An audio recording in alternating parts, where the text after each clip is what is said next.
Fala pessoal, bem-vindos à continuação da nossa trilha da filosofia. E hoje, a trilha da filosofia 3, ainda no contexto dos pré-socráticos, para discutir o pensamento de Tales de Mileto. Mas antes disso, eu gostaria de fazer uma reparação em relação à aula anterior.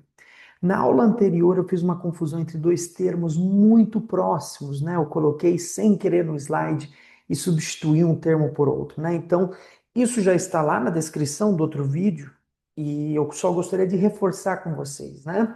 Arqué é aquilo que está no começo, mas, sobretudo, aquilo que permanece com o fundamento de tudo que existe.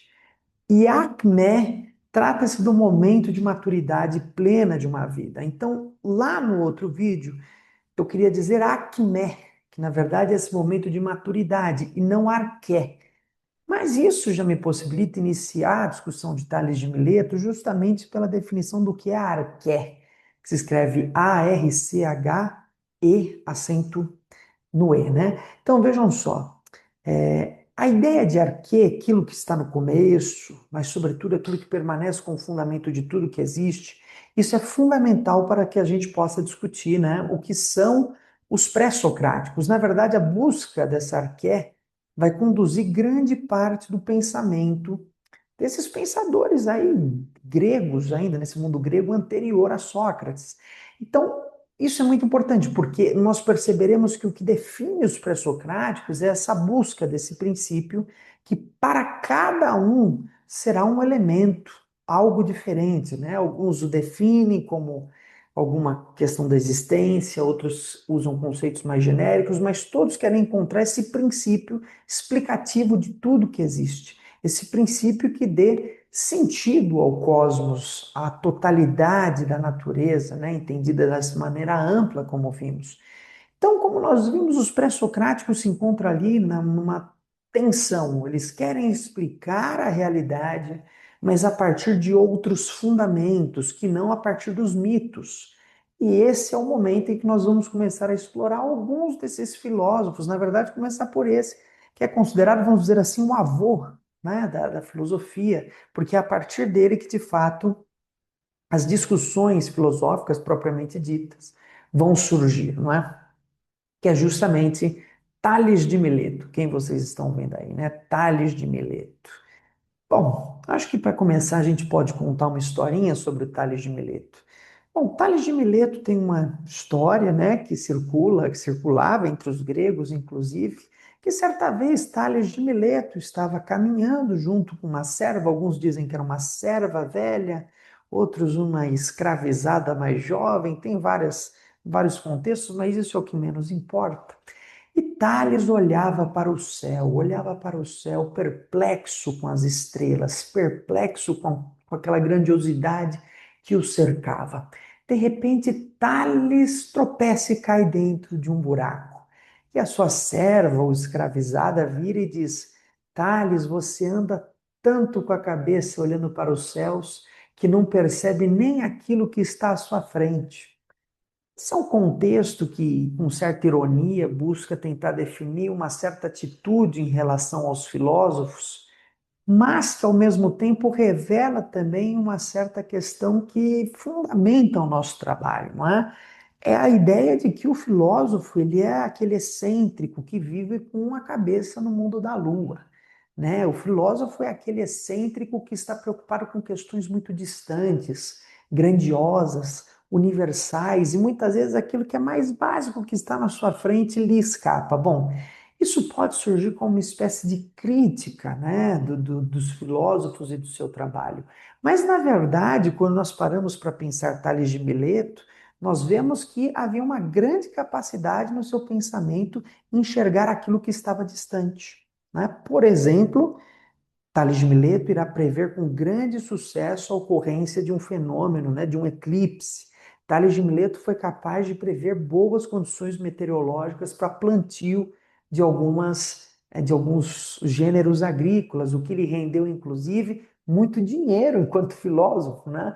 Então, apesar de estar preocupado com questões distantes e muitas vezes não perceber o que está bem na sua frente, essas questões distantes são muito importantes para aquela sociedade, para o pensamento grego de um modo geral, certo? Então, de certa forma, essa pequena história, né, também nos revela essa questão que envolve esses primeiros filósofos chamados de pré-socráticos, termo que nós criticamos na trilha 2, que é justamente isso, né? Perdão, na trilha um, porque nós tivemos a trilha zero, depois um, essa é a trilha 2, né? Que é justamente essa ideia de que os pré-socráticos compõem um grupo muito heterogêneo, são anteriores a Sócrates, alguns são contemporâneos a Sócrates, então chamar de pré-socrático às vezes é problemático, enfim. Mas esse conjunto de pensadores, de fato, tem o seu pensamento marcado por essas questões que envolvem o cosmos, o entendimento do universo, a astronomia, né? A observação das estrelas, dos céus, que de alguma forma tentam interpretar a grandiosidade desses eventos gerais que podem ser observados. Então, olha lá, segundo o relato de Heródoto, Tales de Mileto foi um dos 7 sábios da Grécia arcaica, e conforme Diógenes de Laércio, teria sido o primeiro a ser assim chamado, primeiro filósofo, né? Sua origem é desconhecida e alguns o consideram fenício. Olha só que interessante, né? Os fenícios ali, aquela região do Oriente Médio, grandes navegadores que, inclusive, por conta dos seus avanços astronômicos, puderam desenvolver muita técnica da navegação.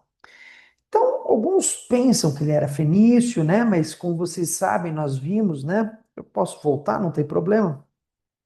Mileto é uma cidade que fica localizada na Ásia Menor, onde hoje seria a Turquia, né? Então, o Suakmen, né, o ponto de maturação filosófica, está ligado à predição que fez de um eclipse solar e cuja data não é segura. Nesse momento, né, os pré-socráticos, nenhuma data é muito segura. A gente não sabe exatamente quando eles nasceram, quando eles morreram, da mesma forma que os textos, a maior parte e às vezes quase todos os textos foram perdidos. A gente só tem acesso ao seu pensamento por discussões que vieram posteriores, de outros filósofos que discutiram suas ideias, né? A grande dificuldade para conhecer sua vida e sua obra deve ser o fato de que nada deixou escrito, se é que escreveu alguma coisa. Tudo quanto sabemos sobre ele deve ser a fontes indiretas, as principais sendo Aristóteles, Teofrasto e Simplício. Então, a obra do Aristóteles muitas vezes vai estar em diálogo com Tales de Mileto, mas entra essa questão também.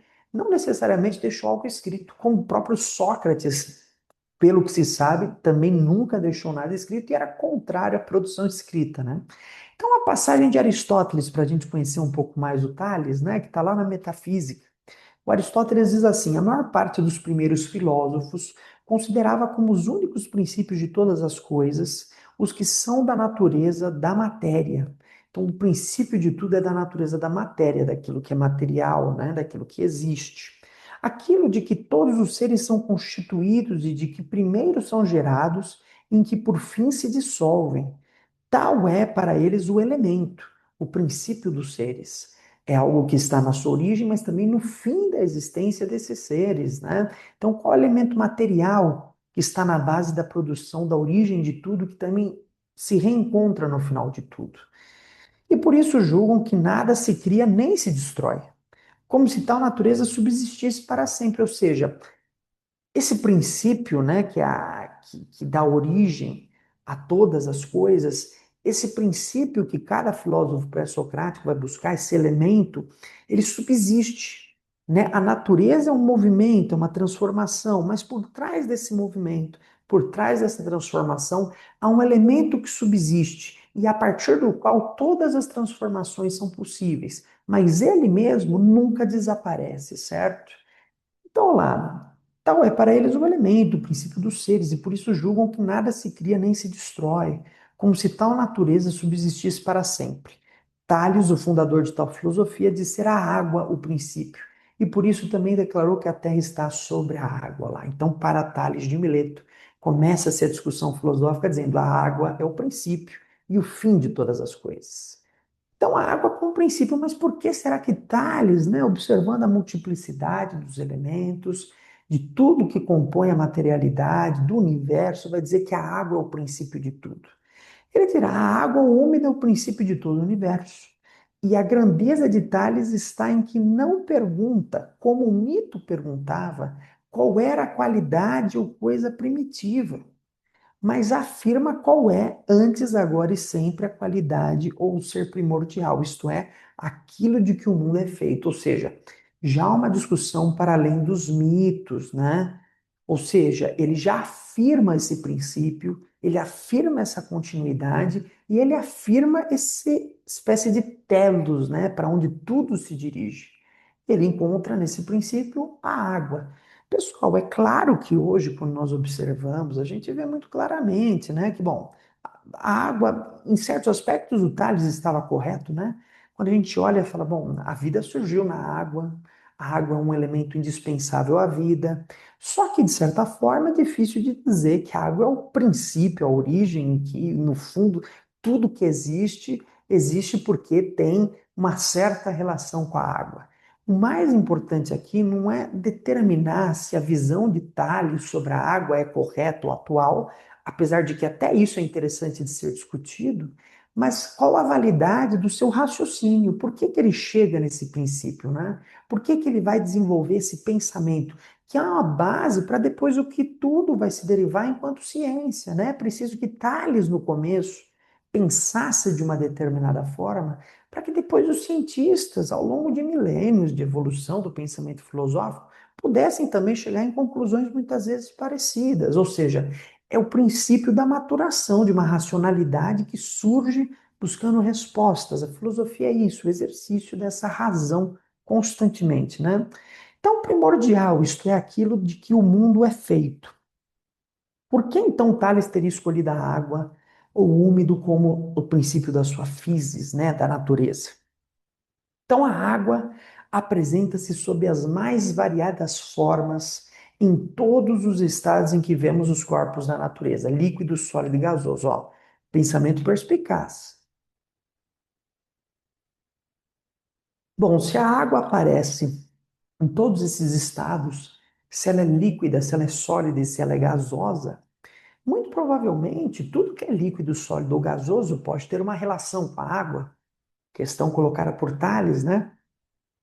Vemos a água passar de um estado a outro, ou seja, a água, dada diferenças pequenas, às vezes, de temperatura, claro, quando a gente considera todas as possibilidades dessa variação, a água é um elemento muito volátil e na superfície da Terra, assim como na sua atmosfera, nós vemos ela constantemente passando de um estado para outro, né? Ela sempre está em contínua modificação. Isso então é muito importante, porque o Tales também percebe que, bom, em tudo que eu observo sempre a água nesses três estados. Parece que ela tem importância nesse sentido, né? E aí vemos a água passar de um estado a outro, de uma forma a outra, num processo contínuo no qual mantém a identidade consigo mesma. Ela sempre é água. Ela não deixa de ser água, apesar de estar em estados diferentes. Essa maleabilidade, isso é importante, isso vai marcar o pensamento de outros pré-socráticos. Os elementos que esses pré-socráticos vão buscar, muitas vezes, depende dessa maleabilidade, dessa possibilidade de também de transformar-se, né? De sair de um estado, ir para outro, porque se eu estou procurando o princípio de tudo, quanto mais universal esse elemento for, ou seja, quanto dada a sua maior capacidade de se transformar, mas de ainda se manter em identidade consigo, mais universal é esse elemento e talvez mais explicativo do mundo, né? Quer dizer, como ele é possível de se transformar de diversas maneiras, mas mantém ainda a sua identidade, é muito possível que ele se transforme de maneiras diversas e seja a origem de muitas das coisas que nós podemos perceber. Então, lá, o fenômeno da evaporação faz pensar que a água é a causa do céu. Então, a evaporação, né? A água, então, é a causa do céu. E do que nele existe. O fenômeno da chuva, então, evaporação, céu e do que existe no céu. Chuva, estado líquido, né? Que a água é a causa da terra e do que nela existe. Então, Tales também percebe, evapora, se condensa, né? Chove. Então, também vamos ver essa questão, né? Essa relação entre o úmido e o seco também será importante, né? Tanto a presença quanto a ausência da água será explicativa daquilo que compõe o universo que nos cerca, né? Depois, né, segundo, a água está diretamente vinculada à vida. As sementes, o sêmen animal e humano são úmidos. O cadáver em putrefação é uma umidade que vai ressecando.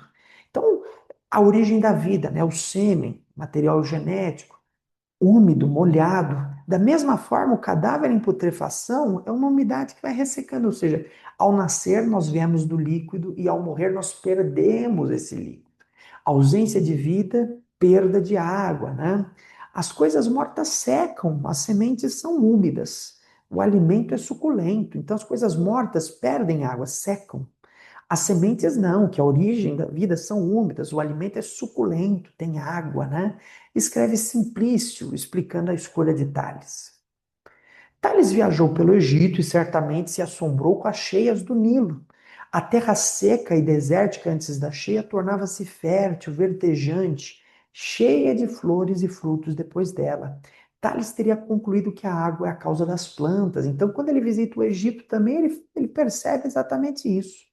Olha, você tem uma série de cheias, e quando essas cheias ocorrem nas margens do Nilo, elas depositam o que hoje a gente conhece muito bem, que é o humus, essa matéria orgânica. E claro, ao longo de todo o Rio Nilo, nós temos justamente essa área fértil, que quanto mais distante dessa zona de água, vai dando espaço aos desertos. Então vejam bem, Tales também, perspicazmente, vai observar e falar: olha, onde existe água, existe vegetação. Então, talvez a água seja também a origem das plantas. Tales não estava absolutamente errado. Sem água, as plantas não vão nascer, né? Mas é claro que hoje a gente sabe que essa matéria orgânica ela é carregada pelas vertentes do Nilo, de outras regiões, e vai sendo depositada, favorecendo uma certa fertilidade. Mas o importante é ver como Tales raciocina. Então ele observa também o rio e fala: olha, parece que há uma relação entre a água e o surgimento das plantas, a fertilidade, mais um indicativo de que estaria ligado à vida. Quarto, né, a existência de fósseis de animais marinhos descobertos nas montanhas e em grandes altitudes teria levado Tales a considerar que no início tudo era água e que a vida animal fora causada pela água. Então ele observa que em montanhas muito altas, em pontos muito altos, encontram-se fósseis, né, como conchas, por exemplo. Ele observa, ora, como que isso foi parar ali em cima, num local hoje muito seco, onde não há nenhum rio, onde não há nada? Bom, Tales observa isso e, dados os limites da sua observância, né, ele diz: olha, provavelmente em algum momento tudo foi coberto por água e hoje nós não temos mais isso, né? Então hoje perdeu-se a água, o planeta, né? Perdeu sua água e por conta disso o que nós temos agora é um planeta que está começando a secar. Mas na origem, a origem de tudo foi a água. Por isso mesmo, a mais alta montanha provavelmente já esteve coberta de água, né? Quinto ponto, a mitologia grega falava no rio Oceano, que circundava toda a Terra e que teria engendrado o nosso mundo. Não seria descabido, portanto, supor que Tales houvesse dado uma explicação racional para uma narrativa mítica. Então vejam bem, olha, ele vê o mito, só que ele não diz é porque é, ele quer entender. E aí ele fala, bom, se o mito diz isso, e veja, ele não se contrapõe ao mito, ele não diz que o mito está errado, mas ele quer explicar racionalmente o mito. E isso é muito importante, então, dentro do contexto desses pré-socráticos. O devir e o ilozoísmo, né? Então, a água, ou úmido, por ser princípio de todas as coisas, é também o princípio do devir. O devir é essa ideia filosófica do vir a ser, da mudança, né? Então, isto é, da mudança ou do movimento, né? A kínesis, né? O movimento. É dotada de movimento próprio, ou seja, é automotora ou se movente, né? Transforma-se a si mesma em todas as coisas e transforma todas as coisas nela mesma. É a origem, né, o princípio e também aquilo para qual tudo retorna, não é?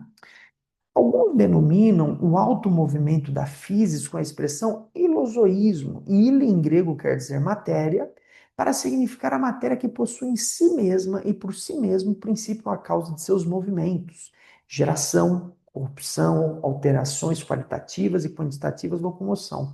Então vejam só, essa ideia de ilozoísmo vem dessa propriedade da matéria na qual ela seria imanente a essa matéria os seus princípios de transformação. Isso é muito importante. Veja bem, a gente não está falando mais de causa e efeito. Nós estamos falando de uma matéria que, de maneira imanente, tem o princípio da sua geração, corrupção, das suas alterações.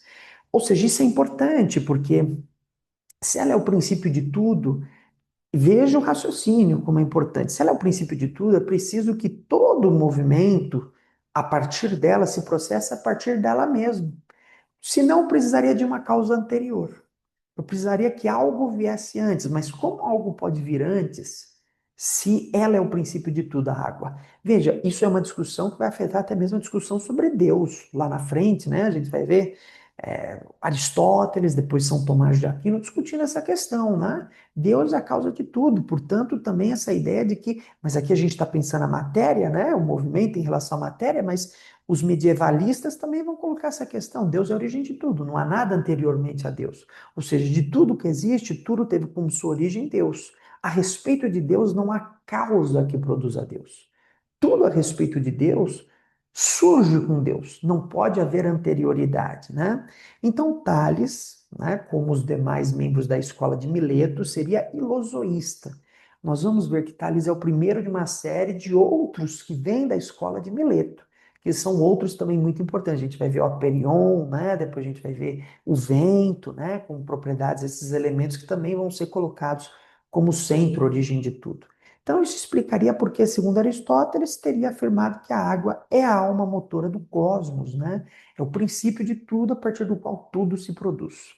O fato de considerar a água como alma, isto é, como princípio vital, leva a Tales, e lembrando que a alma aqui a gente está falando do termo grego, né? Psique, né?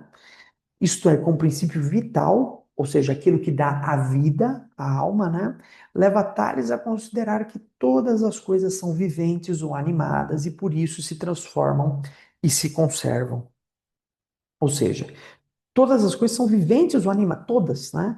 E, portanto, por isso se transformam ou se conservam, têm movimento. A água é o Deus inteligente que faz todas as coisas e é a matéria e a alma de todas elas. Eis porque se atribui a Tales a afirmação: todas as coisas estão cheias de deuses, as rochas, né? As plantas, porque tudo aquilo está se movimentando. E se movimenta porque o seu princípio sendo a água, e a água sendo esse princípio vital. Então, a água seria esse Deus, né? A água é o Deus inteligente que faz todas as coisas, e é a matéria e é a alma de todas elas, e movimenta tudo. Veja, há uma tentativa já de explicação do movimento pela via da animação, né, da alma, né, da animação da alma, de algo que está vivo.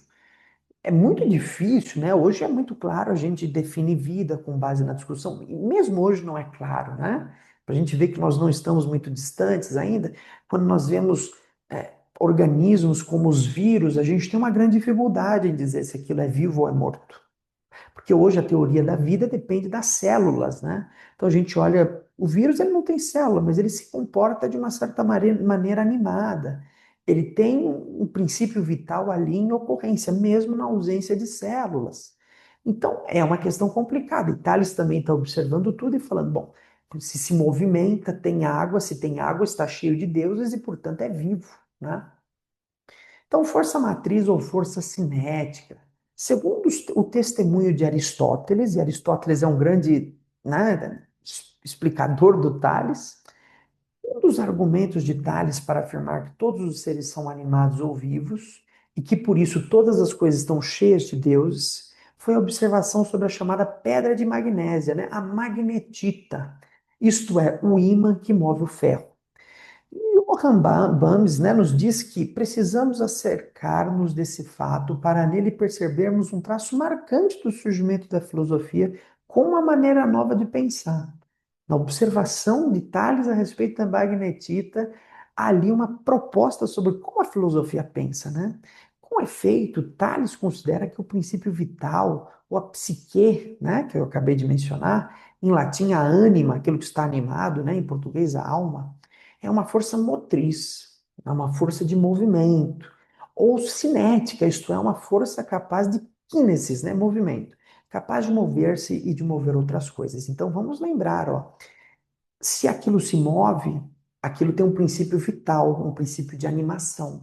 Ora, se a pedra de magnetita, devido ao seu campo magnético, atrai ou repele, ela tem movimento. E se ela tem movimento, ela está prenha, né? Ela está cheia desse Deus, que é o princípio de tudo e que, portanto, é vivo, né? Então, olha lá, diante do ímã, Thales observa que é uma força cinética que atrai o ferro, uma força de movimento. Ora, se a alma é o princípio vital e uma força cinética, deve-se concluir que o ímã possui essa força e, portanto, uma alma. Então, o ímã também tem uma alma, ou seja, é preciso concluir que o ímã é animado, vivo.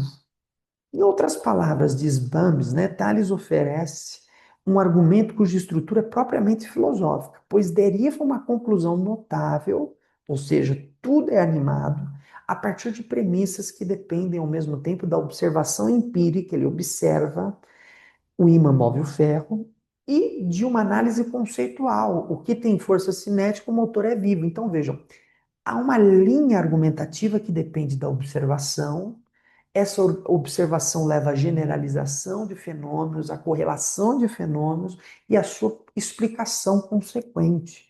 Então, isso é muito importante, né? Então, Tales percebe essa relação e, portanto, é capaz de estabelecer relações. Veja, é uma maneira propriamente nova de se pensar com base na empiria, na observação direta, na generalização, na racionalização do fenômeno. Então, isso é muito importante, por isso é considerado o pai da filosofia. Oh, ele pensou que a pedra tinha uma alma. Vejam bem, antes da gente sair descaracterizando, dizendo que aquilo é arcaico, antigo, vamos também ter a humildade de reconhecer que nem todas as nossas formas de conhecimento passam pela ciência, que há maneiras diferentes de enxergar o mundo e que, portanto, esse pensamento não necessariamente deve ser descartado. A ciência descarta porque a ciência se propõe a não pensar a alma, porque ela entende que a alma está para além dos seus limites de investigação. Mas em determinados contextos culturais, até hoje faz sentido falar isso, né? A gente vê os antropólogos em discussões muito sérias sobre o fato de que, bom, no início, as sociedades, né, mais antigas, e isso não pressupõe serem mais arcaicas ou menos evoluídas, tinham realmente essa ideia de que todos os objetos possuíam deuses. Era uma espécie de politeísmo difuso, né? Depois isso vai se generalizando em figuras, né? Num politeísmo mais clássico, onde você tem deuses mais específicos que generalizam fenômenos, até chegar no monoteísmo, que é um Deus que está ali e concentra toda a diversidade, né? Talvez com a sua antítese, né? Uma espécie de inimigo, né, o demônio, seja lá o que for. Mas, enfim, é uma discussão antropológica que, assim, a gente não tem que olhar e falar, pô, mas isso é arcaico. Nem para nós hoje isso seria, né? Mesmo do ponto de vista científico, é uma das formas de discurso possível, não é a única, né? Então, sempre humildade perante esse pensamento que, na sua época, é um pensamento digno de uma revolução copernicana que hoje a gente olha como se fosse banal, mas em seu momento não era banal. Em seu momento era revolucionário.